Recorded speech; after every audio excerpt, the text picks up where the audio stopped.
இட்லிங்கிறது அப்படி ஒரு அற்புதமான உணவு. இன்னும் சொல்லப்போனால் தாய்ப்பாலுக்கு அடுத்தபடியாக ஒரு குழந்தைக்கு கொடுக்கக்கூடிய உணவாக இருந்தது இட்லி தான். பல்லு போன தாத்தாலேருந்து பைபாஸ் அறுவை சிகிச்சை செஞ்சவங்க வரைக்கும் எப்போதுமே உடல் நல்லா இருக்கும்போதும் சரி, உடல் சரியில்லாமல் இருக்கும்போதும் சரி, எந்த சூழலையும் எப்போதும் எந்தவித உடல் உபாதையும் தராத உன்னதமான உணவுனா இட்லி தான். ஆமாம். ஆட்டோ ஓட்டுறியா? அப்படியே அதுக்கு 2 கழுதையும் வாங்கி மேய்ச்சிட்டு போகலாம். முதல் நாள் ஆட்டோ ஓட்ட உட்கார்ந்துருக்கும் போது நண்பர் அந்த மாதிரி தான் இருந்தது.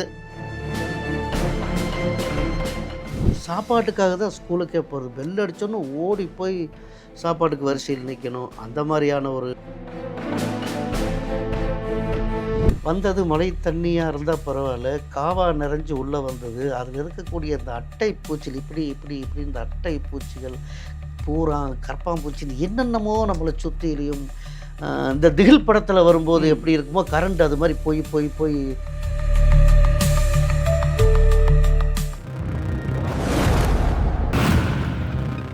சோசியல் டாக்கிஸ் நேயர்களுக்கு வணக்கம். இன் திஸ் கான்வர்சேஷன் நம்ம கூட யார் இருக்காங்க அப்படின்னா வந்துட்டு உழைச்சா யார் வேணாலும் வந்து முன்னேறலாம் அப்படின்றதுக்கு ஒரு முன்னுதாரணமாக நம்ம முன்னாடி இருக்கார். இவரோட பேர் இட்லி இனியவன் அப்படின்னு சொன்னால் எல்லாருக்குமே தெரியும். ஏன்னா கிட்டத்தட்ட ஒரு 1500 இட்லிக்கு மேலே கண்டுபிடிச்சி கின்ன சாதனை பண்ணி இன்னைக்கு நம்ம கூட இந்த இன்டர்வியூவில் உட்காந்துருக்காரு. சார் வணக்கம். வணக்கம். எப்படி இருக்கீங்க? நல்லா இருக்கு சார். ஸோ ஆக்சுவலாக உங்கள் இட்லிக்கு எல்லாருமே ஃபேன்ஸு. ஸோ நானும் அந்த இட்லிக்கு எல்லாமே ஃபேன்ஸு. ஆனால் அதை விட தாண்டி உங்களோட சிரிப்புக்கு ஃபேன்ஸு. எல்லா இன்ட்ரியிலும் அழகாக ஜோயிலாக ஜாலியாக குழந்த மாதிரி அந்த சிரிப்பு இருக்குல்ல சார், அது ரொம்ப அழகாக இருக்கும். அது சொல்லணும்னு நினச்சேன். ஸோ உங்களோட சிரிப்புக்குமே ஃபேன்ஸ். மகிழ்ச்சி சார். உங்களை சந்திச்சதில் ரொம்ப ஹாப்பி. சந்தோஷம். என்னோட ஸ்டார்டிங் பாயிண்ட் எங்கேருந்து ஆரம்பிக்குதுன்னா சார், இப்போ எல்லாருக்குமே இட்லி இனியவன் அப்படின்னா தெரிய வரும். ஸோ அந்த இட்லி இனியவனோட ஸ்டார்டிங் ஸ்டேஜ், அதாவது அவரோட சின்ன வயசுலேருந்து இப்போ கிட்டத்தட்ட நீங்கள் 8வது தான் படிச்சிருக்கீங்க, 8 வயசுலேருந்தே வேலையெல்லாம் செஞ்சுருக்கீங்க அப்படின்றது நிறையா நாங்கள் கேள்விப்பட்டிருக்கோம். ஸோ அதிலிருந்து இட்லி இனியவனாக வர வரைக்கும் அந்த ட்ராவல் பற்றி சொல்லுங்கள். அது ஒரு நீண்ட பயணம். எஸ். நிறைய கரடு முரடான ஒரு பயணம். ஏன்னா பொருளாதாரத்தில் மிகவும் பின்தங்கிய குடும்பம். ஏன்னா அப்பா ஏதோ கூலி வேலை செஞ்சால் தான் அப்படிங்கிற மாதிரி ஒரு ஓலை குடிசை. ஆனால் வீட்டில் மக்கள் செல்வம் அதிகம். 5 ஆம்பளை பசங்க, 5 பொம்பளை பசங்க. அம்மா அப்படியான 10 பேர் அம்மா அப்பாவை சேர்த்து 12 பேருக்கு உண்டான உணவு, உடை, இருப்பிடம் இது எல்லாமே பெரிய கேள்விக்குறியாக தான் இருந்தது. ஓகே. ஏதோ பள்ளிக்கூடத்தில் புத்தகம் கொடுத்துருவாங்க, சாப்பாடு போட்டுருவாங்கன்றதுக்காக பள்ளிக்கூடத்துக்காக போவோம். அவங்க நம்ம அளவுக்கான யூனிஃபார்மெல்லாம் இருக்காது. அது தொலைன்னு சட்டை, ஃபேண்டு பார்த்திங்கன்னா பெரிய ஃபேண்டாக இருக்கும், அந்த மாதிரிலாம் இருக்கும். அப்படி தான் ஸ்கூலுக்கு போயிட்டு வந்த வாழ்க்கை அப்படி இருந்தது. பொதுவாக மதிய உணவு திட்டம்ங்கிறது தான் எங்களுடைய பசியை போக்குனது. மத்தியானம் ஒரு வேளையாவது சாப்பாடு கிடைக்கும் ஸ்கூலுக்கு போனால். அந்த மாதிரி அப்போல்லாம் பார்த்திங்கன்னா அரசு விடுமுறை நாட்கள், இன்ன பிற பண்டிகை நாட்கள், தேர்வு விடுமுறை நாட்கள்ல எல்லாம் சத்துணவெல்லாம் கிடைக்காது. அன்றைக்கெல்லாம் பட்னி தான். ஏதாவது ஹோட்டலில் ஏதோ டீ கடையில் ஏதோ போய் வேலை செய்கிற மாதிரி தான். அந்த மாதிரி ஒரு பெரிய ஒரு வறுமை சூழல்லையே கடந்து வந்தோம். அப்போல்லாம் எங்களுக்கெல்லாம் பெரிய கனவாக இருந்ததில் பார்த்திங்கன்னா, ஒரு குளிர்காலத்திலலாம் போத்தி படுக்கிறதுக்கு ஒரு பெட்ஷீட் இல்லாமல் நடுங்கிட்டு படுப்போம். அப்போ போத்துறதுக்கு நல்ல ஒரு பெட்ஷீட்டு, படுக்கிறதுக்கு பாயெல்லாம் இருக்காது, எதையாவது ஒரு கோணின்னு விரித்து தான் படுக்கணுங்கிற மாதிரி. ஓலை வீடு, ஒழுகிற வீடு, மழை காலத்தில் அதுவும் கொஞ்சம் கஷ்டம். அப்போல்லாம் ஒரு ஒழுகாத வீடு, போத்துறதுக்கு பெட்ஷீட்டு, வெயில் காலங்களில் பள்ளிக்கூடமோ இல்லை வெளியே போகும்போது ஒரு காலுக்கு செருப்பு இருக்காது.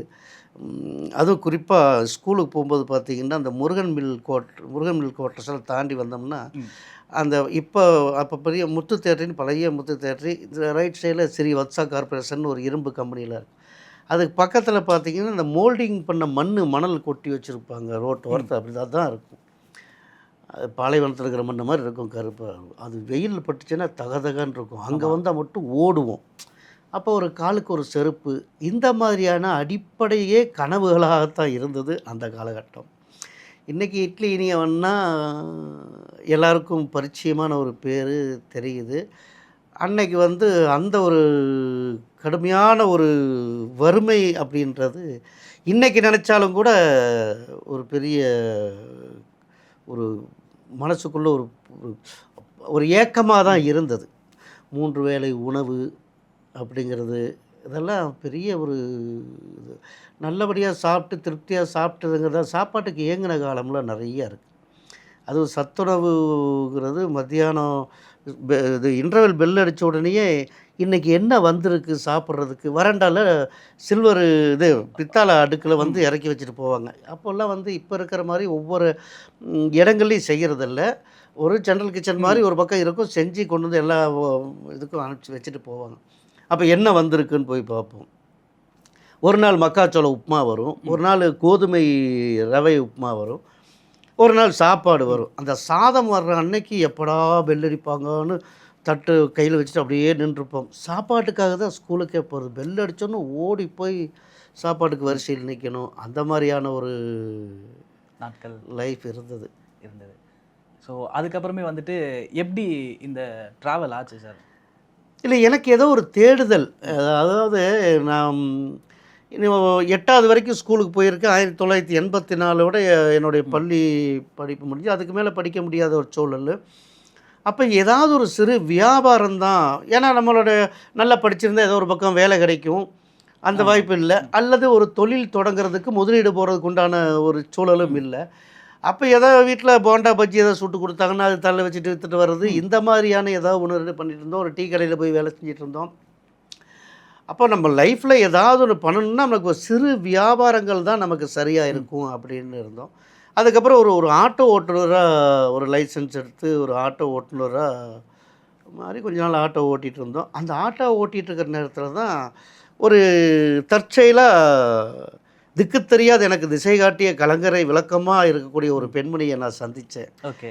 அது யதார்த்தமாக சந்தித்தது. நான் ஆட்டோ ஓட்டும் போதும் ஒரு நேர்மையான ஒரு ஆட்டோ ஓட்டுநராக நான் எதை செய்தாலும் அதில் கொஞ்சம் ஈடுபாடோடு செய்யக்கூடியவன். அப்போ ஆட்டோ ஓட்டும் போதும் சரியான ஒரு வாடகை மட்டும் வாங்கிறது. ஆட்டோ ஓட்டுற தொழிலுங்கிறது பார்த்திங்கன்னா இன்றைக்கி ஆட்டோ நான் இதுக்கு முதல் முறையாக நான் ஆட்டோ ஒரு வாடகை ஆட்டோ எடுத்துகிட்டு சவாரிக்காக நிற்கிற முதல் நாள். ஓகே. அப்போ ஒரு நண்பர் வந்தார். அவர்கிட்ட தான் நாங்கள்லாம் முடியட்டோலாம் போவோம். அவர் வந்தவர், என்ன ஆட்டோ ஓட்டுறியா? அப்படியே அதுக்கு 2 கழுதையும் வாங்கி மேய்ச்சிட்டு போகலாம். முதல் நாள் ஆட்டோ ஓட்ட உட்கார்ந்துருக்கும் போது நண்பர் அந்த மாதிரி தான் இருந்தது. 2வது ஆட்டோ ஓட்டுநர் அப்படின்னாலே சமுதாயத்தில் அவங்களுக்கு ஒரு நல்ல பேரில் இல்லை. ஆமாம். ஆனால் ஆட்டோ இன்றைக்கும் ஆட்டோ ஓட்டிகிட்டு குழந்தைகளை படிக்க வச்சுட்டு வீட்டு வாடகை கொடுத்துக்கிட்டு கௌரவமாக இருக்கக்கூடிய எத்தனையோ ஆட்டோ ஓட்டுநர்கள் இருக்காங்க.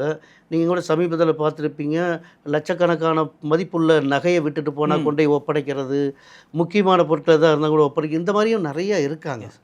ஏன்னா ஆட்டோ ஓட்டுற தொழில் அப்படிங்கும்போது எனக்கு என்னை பக்குவப்படுத்துறதும் கூட அந்த ஆட்டோ ஓட்டுற தொழிலாக தான் இருக்கும்னு எனக்குள்ள தோணுது. ஏன்னா அவசரத்துக்கு போகிறவங்க, காதல் வயப்பட்டு போகிறவங்க, ஒரு இறந்து போன இதுக்காக போகிறவங்க, கடன் வாங்க போகிறவங்க, கடனை வாங்கினவனை திருப்பி வாங்க இப்படி பன்முகம் தன்மை கொண்டவங்களையும் சவாரியை கொண்டு போகும்போது அவங்க பேசுகிறது இது எல்லாமே அது ஒரு பல்கலைக்கழகம் மாதிரி தான் இருக்கும். அவங்க ஏன்னா எல்லாத்துடைய குணாதிசயங்களையும் கற்றுக்கக்கூடியது.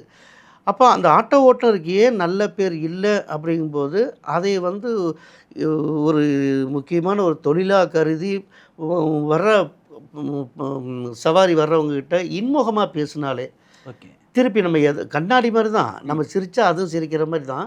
நம்ம அந்த வாடிக்கையாளர்கிட்ட நம்ம எப்படி பகிர்ந்துக்கிறோமோ அது மாதிரி ரிப்பிள் கிடைக்குது. இன்றைக்கி ஒரு ஹோட்டலில் போய் சாப்பிட்டுட்டு கொடுத்து வந்தோடனே அந்த பரிமாறுறவங்க கூட ஏதாவது டிப்ஸாக கொடுத்துட்டு வர்றோம். அப்போ அதே மாதிரி உங்களை பத்திரமா கூட்டிகிட்டு போய் இன்முகத்தோடு நல்லபடியாக கொண்டு இறக்கிட்டு சந்தோஷமாக இறக்கி விட்டாச்சுன்னா, இந்தாப்பா 2 ரூபா எச்சா கூட வச்சுக்கோ அப்படின்னு சொல்கிறவங்க இருக்காங்க. இல்லை நான் இங்கே தான் இறக்கி விடுவேன், நீ அங்கே ஏறினா இங்கே ஏறினா, இந்த கராராக பேசுகிறதோ அல்லது தான் ஏமாற்றப்பட்டோம், இதை விட வாடகை கம்மியாக அவங்க அதிகமாக கேட்குறாங்க அப்படி நம்ம ஏமாற்றப்பட்டோம் அப்படிங்கும்போது கூடுதல் கோபம் வருது. ஓகே, அதுதான் பிரச்சனை. அப்போ அவங்கக்கிட்ட எப்படி நடந்துக்கணும் அப்படிங்கிறத எனக்கு ஆட்டோ ஓட்டும் போதே நான் கொஞ்சம் தெரிஞ்சுக்கிட்டேன். அப்படி தான் நான் ஒரு முதல் சவாரி வந்த அம்மாக்கிட்ட பழகுனேன். அவங்க பேர் வசந்தான்னு சொல்லி, அவங்க வீட்டில் எந்த இதாக இருந்தாலும் இனியவன் தான் வரணும், இனியவன் தான் கூட்டிகிட்டு போகணும் அப்படிங்கிற மாதிரி. அவங்க வீட்டில் முதல் தளத்தில் வாடகைக்கு இருந்த டாக்டர் கீதான்னு சொல்லி அவங்க 2 குழந்தைய அஸ்னி, ஹரின்னு 2 பேர் 2 குழந்தைய. அந்த குழந்தைய யூனியன் அங்கிள் ஆட்டோவில் தான் நான் சாப்பிடுவேன்னு அவங்க சவாரிக்கு போகிறதுக்கு முன்னாடியே 10 நிமிஷத்துக்கு முன்னாடியே வர சொல்லுவாங்க. இப்படி அவங்க கூட சேர்ந்து அப்படியே ஒரு நல்ல ஒரு ஆட்டோ ஓட்டுநராக இருந்தோம். அந்த டாக்டர் கீதா அவங்கள கூட்டிகிட்டு போய் விடும்போது தான் இந்த சந்திராங்கிற அம்மாவை சந்திக்கக்கூடிய ஓகே. ஒரு அண்டா மாவு வச்சுட்டு அதைய அழகேசன் ரோடு 3rd எக்ஸ்டென்ஷனில் இருக்கக்கூடிய ஒரு வீடு. அந்த வீட்டு மாடியில் அவங்க ஒரு செட்டு போட்டு வாடகைக்கு இருக்காங்க. அங்கே அந்த மாவை கொண்டு போகணுன்றதுக்காக அவங்க என்னை கூடும்போது நான் சரிம்மா கொண்டு போய் வச்சுட்டு கிளம்புற நேரத்தில் மாவை இறக்கி வச்சுட்டு 10 ரூபா வாடகை கொடுத்தாங்க. நான் திரும்பி வீட்டுக்கு போகிற வழி தான் அது. அதனால் இப்போ 10 ரூபா கிடைச்சாலும் சரின்னு கொண்டு போய் இறக்கி விட்டோம். அங்கேயே அவங்க நின்றுருந்தாங்க. ஏமான்னா கணவர் யாருமே இல்லை, எல்லாம் வெளியே போயிருக்காங்க. முதல் மாடிக்கு தூக்கிட்டு போகிறக்கு ஆள் பார்க்குறேன். நானே வைக்கிறேம்மா கொண்டு போய் வைக்கிறேம்மான்னு வச்சு கொடுத்தேன். அவங்களுக்கு அன்னைக்கு நான் அவங்களுக்கு ஏதோ உதவி செய்கிறதா நினச்சிட்டு செஞ்சேன். ஆனால் எனக்கு அது பிற்காலத்தில் எதை விதைக்கிறோமோ அதை அறுவடை செய்வோங்கிற மாதிரி எனக்கு ஒரு இடத்தை கிடைக்கும்னு நான் அப்போல்லாம் கற்பனை கூட செஞ்சு பார்க்கல. அப்போ அவங்க சொன்னாங்க, தினசரி இந்நேரத்துக்கு நாங்கள் மாவு எடுத்து வருவோம், காலையில் அரிசி கொண்டு அவங்க கிரைண்டர்லாம் வாங்கி மாவு அரைக்கக்கூடிய வாய்ப்பு இல்லை. மாவு அரைக்கிறதுக்கு வெளியே அரைப்பாங்க. அதை வாங்கிட்டு வந்து கொஞ்சம் 200, 300 இட்லி செய்து அதை எடுத்துகிட்டு போய் காந்திபுரன்ற பகுதியில் இருக்கிற 4 ஹோட்டலுக்கு கொடுத்து அதுதான் அங்கே வியாபாரமாக இருந்தது. அப்போ அந்த அரிசி கொண்டு போகிறது, காலையில் கொண்டு வச்சுருவோம், சாயந்தரம் மாவு எடுத்து வந்து கொடுக்கறது, இந்த மாதிரி சின்ன சின்ன வேலையை செஞ்சிட்ருக்கும்போது அவங்களுக்கு திருமண ஆர்டர்ஸ் எல்லாம் கொஞ்சம் வரும்போதெல்லாம் கூடுதல் வேலை இருக்கும். அப்போது கொஞ்சம் ஒத்தாசையாக இருக்க முடியுமான்னு கேட்பாங்க. அப்புறம் அவங்க கூடயே அப்படி இருந்தோம்.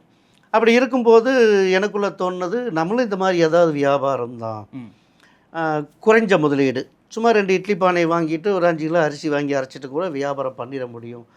அப்படிங்கும்போது அந்த இட்லி வியாபாரத்தின் மேலே எனக்கு கொஞ்சம் நம்மளும் ஒரு வியாபாரம் பண்ணலாங்கிற ஒரு சிந்தனை ஏற்பட்டுச்சு. அதுக்கு அந்த அம்மாவும் நிறைய டிப்ஸ் எல்லாம் கொடுத்தாங்க, எப்படி எல்லாம் வியாபாரம் பண்ணணும். அங்கேருந்து ஒரு ஆட்டோ ஓட்டுநராக இருந்த ஒரு இட்லி மாஸ்டராக அங்கே உருவானேன். அங்கே தான் என்னுடைய டர்னிங் பாயிண்ட்டு திரும்பினது. ஓகே. இப்போ இட்லி மாஸ்டர் ஆகிட்டீங்க. ஸோ இப்போ ஹோட்டலுக்கு வந்து கொடுக்க ஆரம்பிச்சிட்டிங்க. ஸோ அதுக்கப்புறம் என்னாச்சு சார்? இல்லை, அதுவும் கூட எனக்கு உடனே கிடைக்கல. சென்னையில் போரூர் ராமச்சந்திரா மெடிக்கல் காலேஜ் அதில் இருக்கக்கூடிய பிரதான உணவகம், டாக்டருக்கும் நோயாளிகளுக்கெல்லாம் கொடுக்கக்கூடிய ஒரு கேண்டீன். அந்த கேண்டீனை அர்ச்சனா ஸ்வீட்ஸு மவுண்ட் ரோட்டில் இருக்குது. அர்ச்சனா ஸ்வீட்ஸ் அது உரிமையாளர் அவர் செல்வராஜ், அவர் தான் அந்த கேண்டீன் எடுத்திருக்காரு. அப்போ அவர் கோயம்புத்தூரில் ஒரு திருமண நிகழ்ச்சிக்கு வந்திருக்கும் போது எங்கள் இட்லி சாப்பிட்டவர், இது மாதிரி ஒரு இட்லி தயாரிக்கிற மாஸ்டர் வேணும் அப்படிங்கும்போது எங்கள் ஓனரம்மா என்னை சென்னைக்கு அனுப்பிச்சி வைக்கிறாங்க. நான் சென்னையில் வந்து போரூர் ராமச்சந்திராவுக்கு மட்டும் இட்லி தயாரித்து கொடுத்துட்ருக்கேன். ஓகே. அப்படி தான் சென்னைக்கு எனக்கு அறிமுகம். சென்னையில் செஞ்சு கொடுத்துட்டு இருந்தேன். அவங்க கேண்டீன் 1 வருஷம் அவங்க ஒப்பந்தம் முடிஞ்ச உடனே அதுக்கப்புறம் அந்த கேண்டீன் வேறு ஆள்கிட்ட போகும்போது எனக்கு நான் மறுபடியும் கோயம்புத்தூர் போயிடுறேன்.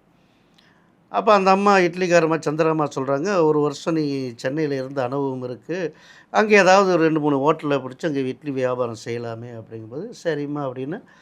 எனக்கு சென்னையை தெரியும், 1 வருஷம் இருந்திருக்கேன், எனக்கு இட்லிலையும் தேர்ச்சி பெற்றிருக்கேன், இட்லி செஞ்சிட முடியும்.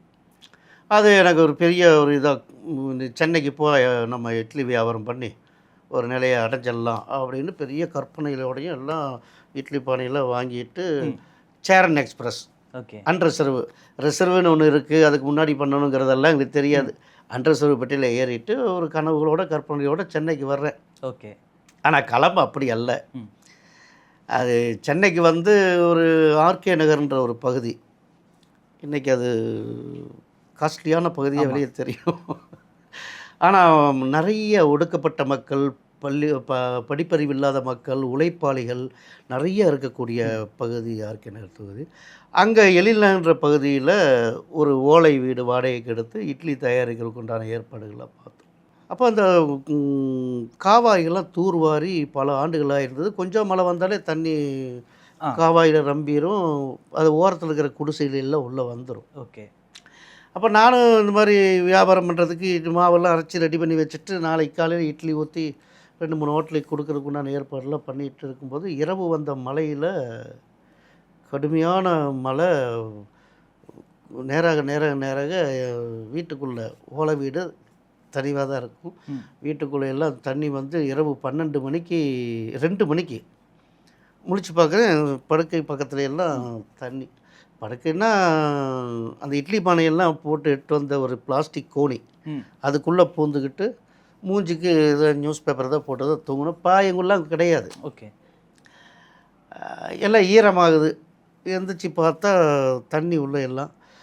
நான் சுதாரித்து என்னடா அப்படின்னு பார்க்கறதுக்குள்ளேயே விது விது விது விது விதுன்னு தண்ணி ரொம்ப அதிகமாகிடுச்சு. என்னுடைய வயிற்றுக்கு அளவுக்கு தண்ணி ஆயிடுச்சு. வெளியே இன்னும் கொஞ்சம் பள்ளம், வெளியே இன்னும் கொஞ்சம் அதிகம். என் கண்ணு முன்னாடியே அந்த மாவு, இட்லி குண்டா இதெல்லாம் போகுது. மிச்ச மீதியை பிடிச்சி வைக்க முடியுது, எல்லாம் அடிச்சிட்டு போகுது.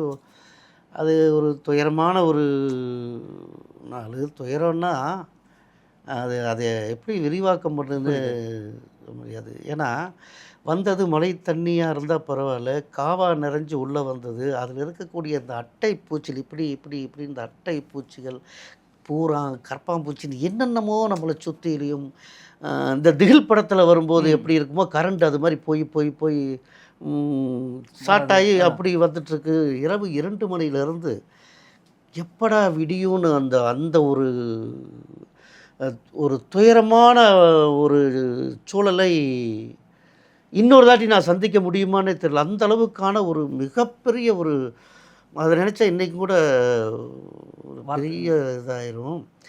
அந்த இரவை கழிக்கிறதுங்கிறது ஏன்னா உள்ளாடைக்குள்ளே எல்லாம் பூச்சிகள், புழுகள், அது நெளிஞ்சிட்டு குப்பைகளும் அது மேலே வரக்கூடிய அந்த இதெல்லாம் எனக்கு கரப்பாம்பூச்சியை கண்டாலே கொஞ்சம் அலர்ஜி, பயம். மற்ற எல்லாமே அப்படியே சுட்டிட்டு இருக்குது. வெளியில் போகவே முடியாது, வேறு வழியே இல்லை, எதிர்க்கப்பட்டு தான் ஆகணும். ஆனால் அந்த இரவுங்கிறது விடியறதுக்கு இன்றைக்கி படுத்து தூங்கிறோம், எப்படி தூங்கினாலும் தெரியாது, காலைல விடிஞ்சிருது. அப்போ வைரமுத்துடைய கவிதை ஒன்று இருக்குது, விழித்திருப்பவனுக்குத்தான் தெரியும் இரவின் நீளம்னு எழுதியிருப்பார். விடியவே மாட்டேங்குது. அந்த ஒரு சூழலை எதிர்கொண்ட நான் என் லைஃப்பில் இனி எந்த மாதிரியான இருந்தாலும் அவ்வளோ பெரிய துயரமாக இருக்காது.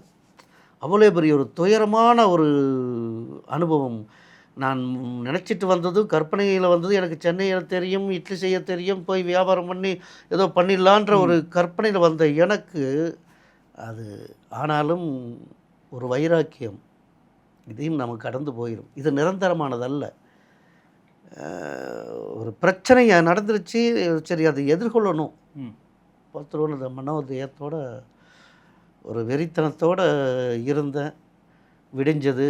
எல்லாம் பக்கத்து வீட்டில் கொஞ்சம் மேடான வீட்டில் எல்லாம் எடுத்து வச்சுட்டு அப்படியே மெயின் ரோட்டுக்கு போன ஒரு பில்டிங் கட்டிகிட்டு இருந்தாங்க. அங்கே மழை வந்து முடிஞ்சு அதுக்கப்புறம் தண்ணி வடிகால் அப்படிங்கிறதெல்லாம் கிடையாது. அது 10 நாள் 20 நாள் அப்படியே தண்ணி நிற்கும். கொஞ்சம் கொஞ்சமாக தான் வற்றும், பூமி இழுக்கணும். அந்த மாதிரி தான் பிளாட்ஃபாரம் தான் ஒரு 20 நாள் எனக்கான ஒரு இதாக இருந்தது. ஒரு பில்டிங் கட்டிகிட்டு இருந்தாங்க, அந்த வாசலில் தான் படுத்திருப்பேன். 2 வேளை உணவு இருந்தது, ஒரு வேளை உணவாச்சு. ராத்திரி 11 மணிக்கு இந்தியன் ஆயில் கார்பரேஷன் லாரி எல்லாம் நின்றுட்டுருக்கும். அந்த லாரி டிரைவர் கிளீனர்களுக்காக அங்கே ஒரு ஹோட்டல் இருக்கும். 11 மணிக்கு இரவு போவேன், 2 புரோட்டா வாங்குவேன். அவன் கடை சாத்துற நேரம் 2 புரோட்டா கொடுப்பாரு. அந்த குருமாவில் இருக்கக்கூடிய பட்டாணி, கேரட்டு, காய்கறி எல்லாம் அள்ளி, அதுக்காக தான் வந்தான்னு தெரியும், அதெல்லாம் அள்ளி இருக்கிறதெல்லாம் கொடுத்து, அதுக்காகவே 11 மணிக்கு மேலே போய் 2 புரோட்டா. மறுநாள் 2 மணிக்கு போனோம்னா 12 ரூபா தான் அப்போ ஒரு சாப்பாடு. அந்த லாரி டிரைவருக்குலாம் போகிற ஹோட்டல் அங்கே போய் 2 மணிக்கு மேலே சாப்பிட்றது அப்படி இருந்தது. அதுக்கப்புறம் கொஞ்சம் கொஞ்சமாக தண்ணி வற்றுறதுக்கப்புறம் மறுபடியும் அந்த இட்லி பொருளெல்லாம் தயார் பண்ணி ரெடி பண்ணி அதுக்கப்புறம் இட்லி ஊற்றி ஹோட்டலுக்கெல்லாம் கொண்டு போய் கொடுத்து அந்த மாதிரியான ஒரு துயரமான ஒரு இதையும் கடந்து தான் வந்தேன். ஸோ இப்போ ஹோட்டலுக்கெலாம் கொடுக்க ஆரம்பிச்சிட்டிங்க. ஸோ அதுலேருந்து அதுக்கப்புறம் இருந்த விஷயம் என்ன சார்? இல்லை, அதுக்கப்புறம் தான் பொதுவாக நம்ம என்ன செஞ்சுட்டு இருக்கோங்கிறது எல்லாம் ஏதோ கடமைக்கு செய்கிறோம் அப்படிங்கிற மாதிரி இல்லாமல், நம்ம எதை செய்தாலுமே அதை நேசித்து கஷ்டப்பட்டு செய்யாமல் இஷ்டப்பட்டு செஞ்சோம்னா அதில் நமக்கு நிச்சயமாக ஒரு இருக்கும். இப்போ பார்த்திங்கன்னா இட்லிங்கிறது ஒரு சாதாரணமானது. வாரத்துக்கு 2 நாள் 3 நாள் எல்லார் வீடுகள்லையுமே செய்யக்கூடிய ஒரு உணவு. அந்த இட்லிக்குள்ளே இந்த மாதிரியான ஒரு மாற்றமெல்லாம் இருக்குன்னு யாரும் யோசிக்கலை. நான் என்ன யோசித்தேன்னா, இட்லிங்கிறது பல்லு போன தாத்தாலேருந்து பைபாஸ் அறுவை சிகிச்சை செஞ்சவங்க வரைக்கும் எப்போதுமே உடல் நல்லா இருக்கும்போதும் சரி, உடல் சரியில்லாமல் இருக்கும்போதும் சரி, எந்த சூழலையும் எப்போதும் எந்தவித உடல் உபாதையும் தராத உன்னதமான உணவுனா இட்லி தான். ஆமாம். இன்றைக்கி நீண்ட தூர பயணம், ஒரு காரில் போகிறவங்களோ, ஒரு ட்ரெயினில் போகிறவங்களோ, ஒரு பஸ்ஸில் போகிறவங்களோ, அப்பா 2 இட்லி ஏதாவது சாப்பிட்டு போயிடலாப்பா, எந்த பாத்திரம் இருக்காது, வேறு ஏதாவது சாப்பிட்டு ஏதாவது வயிறு இடைச்சலாச்சுன்னா பயணம். அப்போ இட்லிங்கிறது அப்படி ஒரு அற்புதமான உணவாக, இன்னும் சொல்லப்போனால் தாய்ப்பாலுக்கு அடுத்தபடியாக ஒரு குழந்தைக்கு கொடுக்கக்கூடிய உணவாக இருந்தது இட்லி தான். இன்றைக்கி நிறையா மாற்றுப் பொருளில் வந்துச்சுனாலும் அன்னைக்கெல்லாம் பார்த்திங்கன்னா அது தன் தாய்க்கு குழந்தைக்கு பால் ஊட்டுறது முடியல, அவ்வளோ குழந்தைக்கு பசியாகிற அளவுக்கு இல்லைன்னா கூட கொஞ்சம் தண்ணி மாதிரி பால் எடுத்து இட்லியில் ஊற்றி பிசைஞ்சு அந்த இட்லியை தான் ஊட்ட ஆரம்பித்தாங்க. அப்படி ஒரு அற்புதமான உணவு மூடிய நிலையில். ஏன் அந்த இட்லி அற்புதமான உணவு அப்படின்னா, எந்த விதமான தூசு ஈசு எதுவும் இல்லாமல் மூடிய நிலையில் ஆவியில் வேகிறது. நேரடியாக இப்போ தோசை மாதிரி ஏதாவது நேரடியாக அடுப்பில் போட்டு எண்ணெயை போட்டு இப்படிலாம் இல்லாமல், இந்த மாதிரி மூடிய நிலையில் நீராவியில் வேகிறதுனால எந்தவித உடல் கேடும் இல்லை, அஜீரண பிரச்சனை இல்லை. இட்லியிலேருந்து கிடைக்கக்கூடிய அத்தனை சத்துக்களும் உடம்புக்கே போகும். அந்த இந்த சாப்பிட்ற பொருளிலேருந்து வரக்கூடிய சக்தியை செரிமானத்துக்கு செலவழிக்க வேண்டியதில்லை. ஓகே. அப்போ அந்த இட்லியை சில பேரெல்லாம் பிடிக்கலன்னா சொல்லக்கூடிய குழந்தைகளும் இருக்குது. அப்போ இந்த இட்லிங்கிறது நம்ம வியாபாரம், அதையே கொஞ்சம் மாற்றி ஒரே வடிவத்தில் இருக்குது, வடிவத்தை மாற்றின என்ன அப்படின்னு யோசித்து அதை ஒரு சதுரமாகவும் செவ்வகமாகவும் பல்வேறு வடிவங்களை செஞ்சோம். அந்த வடிவங்களை செய்யும்போது வெறுமனே வடிவங்களை மட்டும் செய்யாமல் அதில் சுவை, இப்போ இட்லி எடுத்துட்டோம்னா சட்னி கூட சாப்பிட்டா அதுக்கு ஒரு சுவை, சாம்பார் கூட சாப்பிட்டா ஒரு சுவை, நான்வெஜ் ஏதாவது சாப்பிட்டு ஒரு சுவை, இட்லிக்குன்னு தனியான ஒரு சுவை இல்லை. அப்போ அந்த தனியான ஒரு சுவையை கொடுத்தா என்ன? உலகத்துக்கு ஆர்டின் சேஃப் இளநீர் இட்லின்னு ஒன்று அறிமுகப்படுத்தினவன் நான் தான். 2547 வகையான இட்லியை செய்து வேர்ல்டு ரெக்கார்டு ஒன்று பண்ணேன். அதில் மல்லிப்பூ இட்லி, இளநீர் இட்லி, தட்டு இட்லி, புதினா இட்லி, சாதாரண ஒரு இட்லி தானேன்னு இல்லாமல் அதுலேயும் என்னுடைய வெற்றி இருக்குதுன்னு நான் தீர்மானித்து அதுக்காக முயற்சியில் நான் இறங்கினேன். எனக்கு அதுக்கான பலன் ரொம்ப அதிகமாகவே கிடைச்சிது. புளிக்காலம் புளிக்கவே மாட்டேங்குது அப்படின்னா, எப்பவும் போல் மாவு அரைச்சி வச்சுட்டு ஒரு எண்ணெயை உடச்சி உள்ளே கலக்கி வச்சு மூடி வச்சிட்டோம்னா காலையிலக்குள்ளே அது உபரியாக வந்து நிற்கும். 7:30 மணிக்கு இலை ஓடவுக்கு முன்னாடி இட்லி இருக்குண்டா அவன்கிட்ட சொன்னான். மற்றதெல்லாம் ரெண்டாவது தான். என்ன தான் சுவையாக இருந்து எல்லாம் இருந்தும் உரிய நேரத்தை கொண்டு போகலன்னா அது குப்பை.